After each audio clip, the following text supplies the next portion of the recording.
Welcome to another Friday edition of the Friday Faceoff. You should know that by now because every Friday morning, Shep and I go back and forth. We look for your input as well, so welcome to WDFN.com for the Friday Faceoff. Eric Chase, Matt Shepard. Neither one of us is shaved. That's always the case. You don't expect good looks when you come to this, but you expect good conversation and good discussion this week about panic in Tiger Town. Bad series against the Mariners. Adam Wilk goes up against the Rangers one week. King Felix the next week. He's sent down. I'll ask you this, Shep. What do you focus on first? Because obviously there's a lot of issues just a short time into the season. I focus more on the hitting than anything else. The fact that they're not getting it done in runners in scoring position. Look, the pitching has been a problem against the Mariners in the first two games. Adam Wilk the other night, Max Scherzer the night before. The hitting has been a problem almost all season long so far. Granted, Texas, one of the better teams, if not the best team, not only in the American League, but in all of baseball. But still, this is a club that is supposed to strike fear in a lot of different people, and they're not doing it right now. Felix Hernandez has won 9 consecutive decisions against Detroit. It's not just against this lineup, but it's lineups in the past. He's the first pitcher to do that since Dennis Lamp in 1989. But even though he's that good, you would think Detroit's offensive lineup should be equal to that task, strike fear in everybody else. They're not doing it. I don't worry about the offense yet. I think the offense should come around. It's not like 2008, which some people are already discussing and getting concerned about. What are you worried about then? Honestly, I said this the other day on the air. My biggest concern, and when you're talking like X factors before the season, to me it was kind of the combination of having a legit, 1A-ish kind of guy behind Verlander. Fister's out. I think once he's back, I think he'll be okay. Will he be as good as his Tigers time last year? Probably not, but close to that is acceptable. Pretty tough to do. Right. 8-1 with a 1.8 ERA. That's pretty impressive. To me, what I discussed on the air the other day is my biggest concern is Max Scherzer.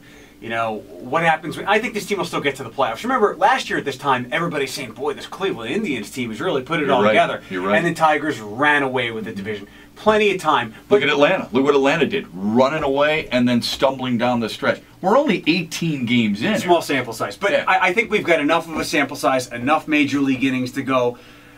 Max, when are you going to find some consistency? Obviously, you've been given a gift to hit 96 on the gun with some great stuff.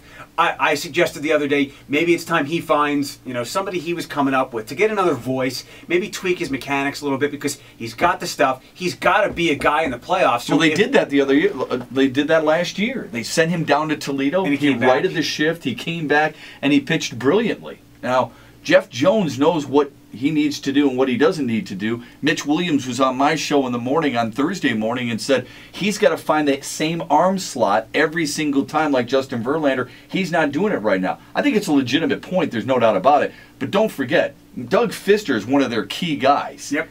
He's not in this rotation right now. If you want to panic, if a healthy Fister gets back, and I think it'll be after the 30-day mark from that midsection injury, early May, second week of May. If he comes back and after a couple of starts, he's more Seattle Doug Fister than Tigers Doug Fister, then I will begin to put my finger near the panic button.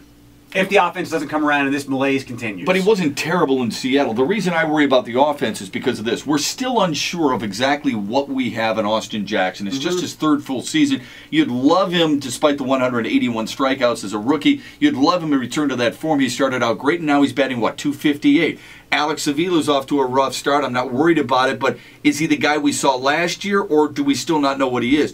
Can Johnny Peralta duplicate his career year and all-star season of last year, batting .299? And then Ryan Rayburn historically is a very slow starter. He's batting .91. Brandon Inge is batting .100. There's no guy right now. Brendan Bosch is off to a tough start. There's no guy right now who you can look at and say, I'm so confident in him outside of Prince Fielder and Miggy that makes you believe that this team can do it for the long haul. And it's early now, and in 2008 you had a bunch of older guys, and you've discussed it a couple times in the air how maybe these were the prime seasons last year for more so Johnny Peralta. Correct. I think Alex Avila is still ascending. I like him a lot. Same with Brendan Bosch. And Brandon Bosch, he's had really great half seasons in his first 2 seasons. Maybe he's saving that for, July through October. So I'm not going to panic about the offense. Look at our hands. I see no panic buttons underneath these fingers. We'll do this again a lot during the summer. Talk Tigers on the Friday Faceoff. Your thoughts. Thanks for checking into WDFN.com.